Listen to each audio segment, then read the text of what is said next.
Hoje eu vou falar sobre o papel da qualidade e do design num MVP. Então, essa é uma série de vídeos onde eu vou ler junto contigo. Essa série de vídeos faz parte do meu curso sobre Startup Enxuta, o livro do Eric Rice. Para quem não conhece, esta é a Bíblia, um dos livros iniciais e recomendados para todo mundo que está começando uma startup.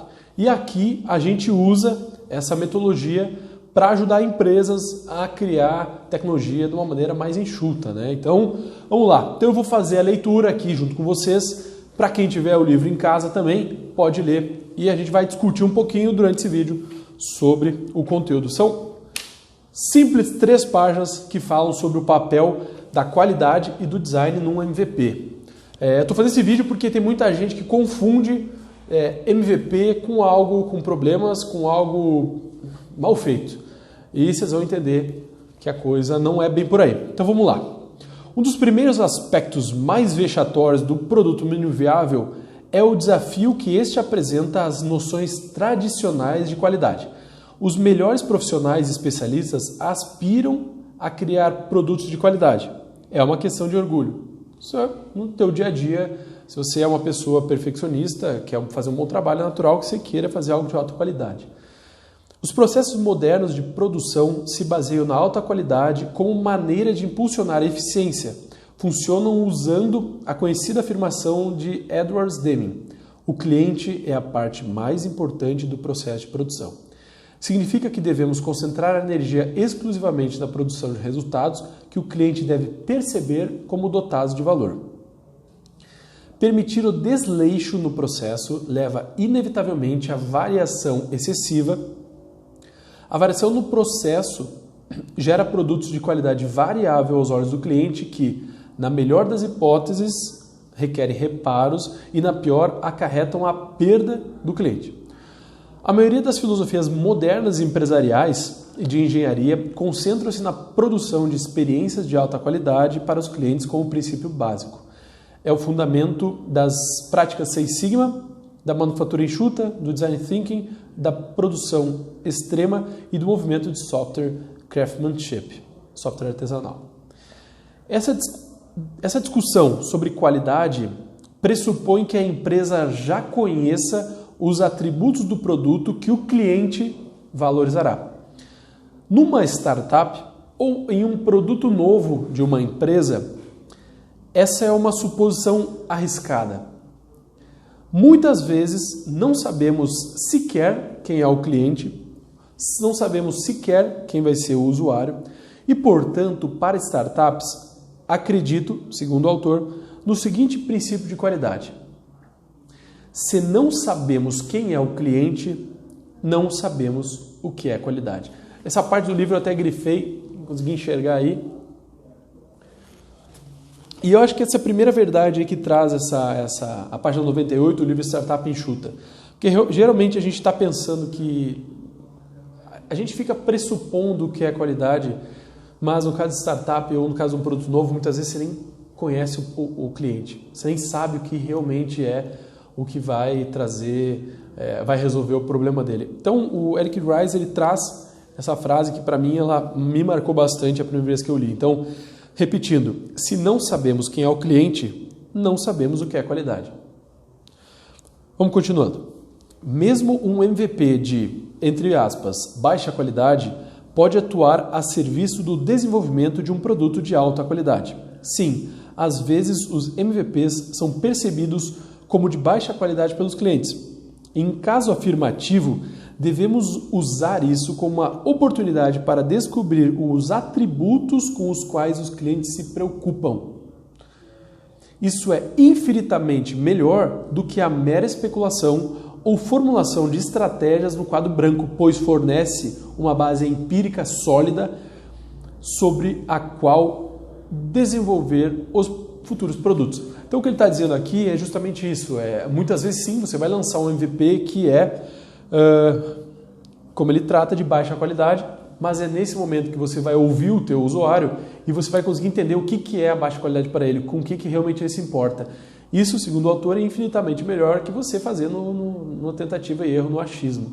Então é melhor que você faça um MVP, algo mais enxuto, veja o que o cliente não gosta e aí sim continue a interação. Isso eu tenho certeza que ele trouxe aí do que ele aprendeu com o Steve Blank, mas isso é um assunto para um próximo curso. Às vezes, porém, o cliente reage de modo muito diferente, seguindo o autor. Diversos produtos conhecidos foram lançados num estado de baixa qualidade e os clientes gostaram muito deles. Imagine se Craig Newmark, nos primeiros dias da Chrysler, tivesse se recusado a encaminhar sua newsletter muito simples porque não tinha design gráfico de alta qualidade.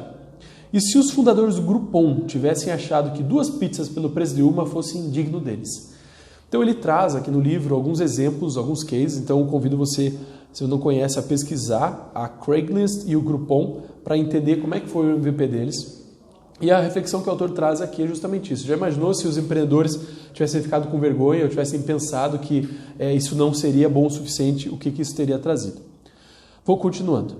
Tenho tido diversas experiências parecidas. Nos primeiros dias do IMVU, nossos avatares ficaram parados em um lugar, incapazes de se movimentar pela tela.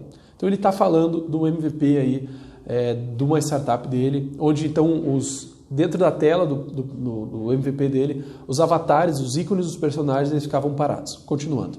O motivo por que eles ficavam parados.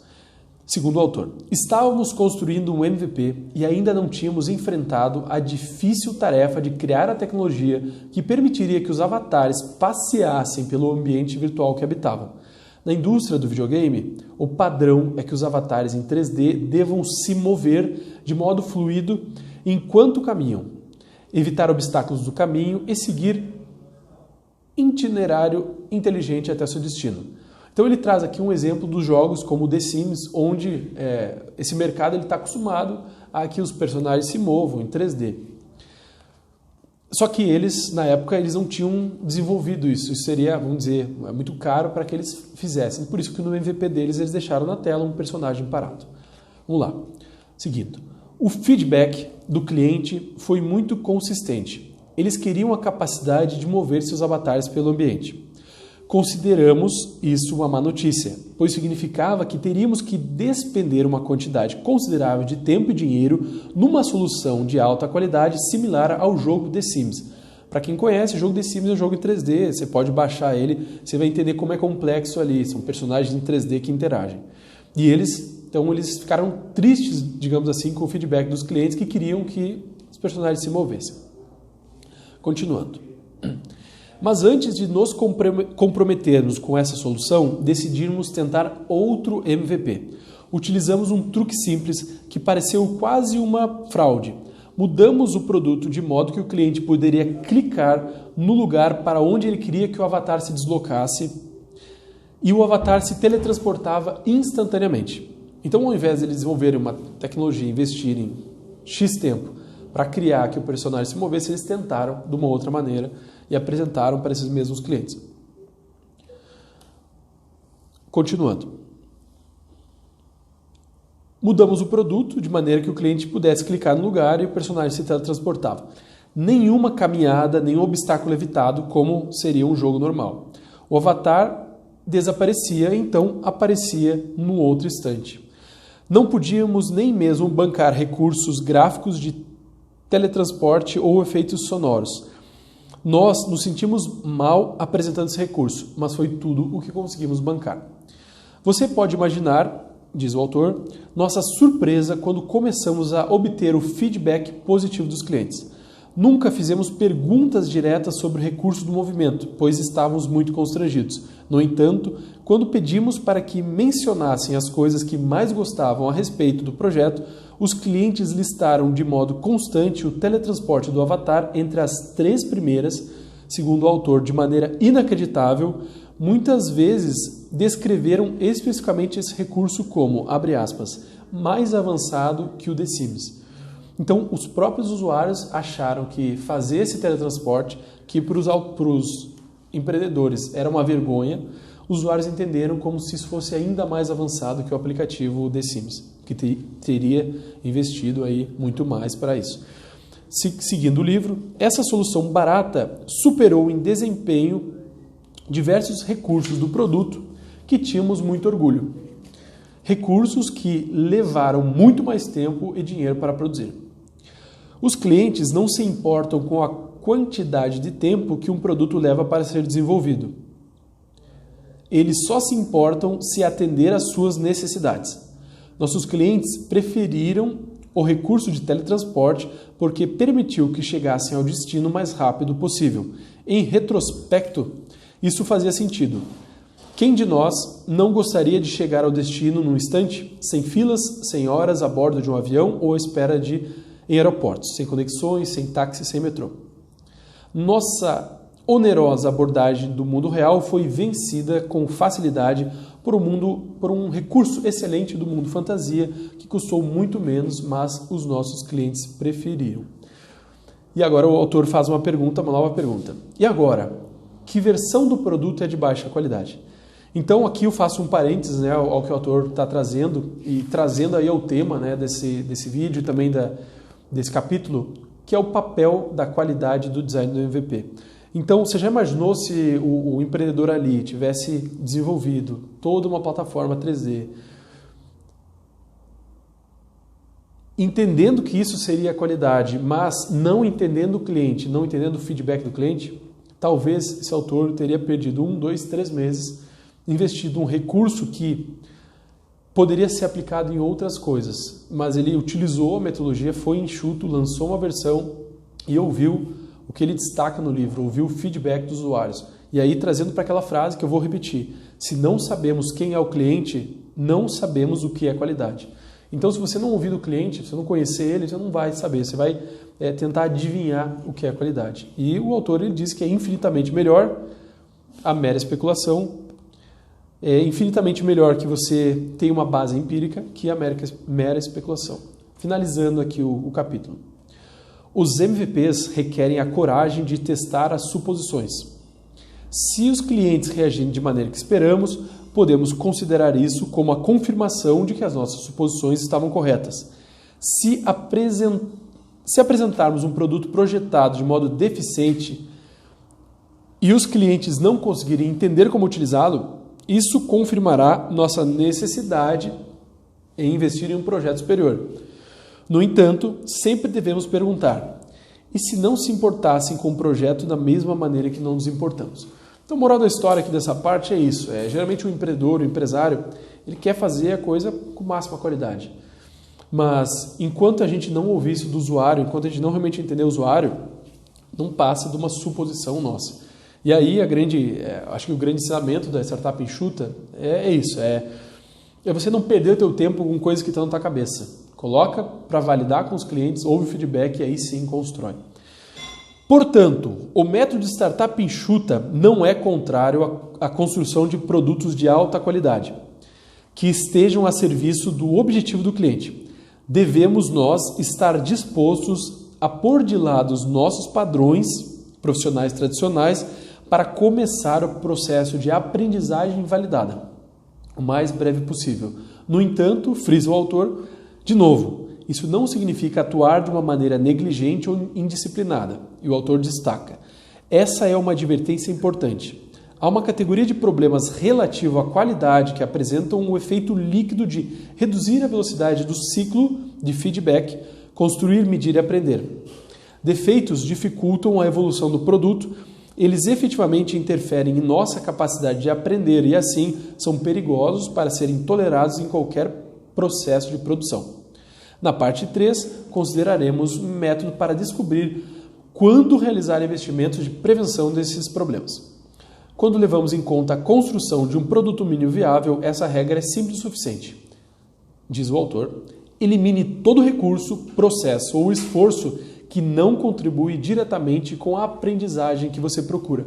Então, se eu, Tainan, pudesse dizer alguma coisa nesses últimos parágrafos, o primeiro é que a gente vai entender na hora que a gente lançar algumas deficiências do produto e a gente vai ter que tratar essas deficiências. Se o cliente, mesmo os early adopters, eles não entenderem o produto, você vai precisar reconstruir o produto. Então, por isso a importância do MVP. Se eles não entenderem, vai ter que construir uma próxima versão. E um outro ponto importante que eu queria frisar aqui é que o pessoal, às vezes, ele confunde MVP com baixa qualidade.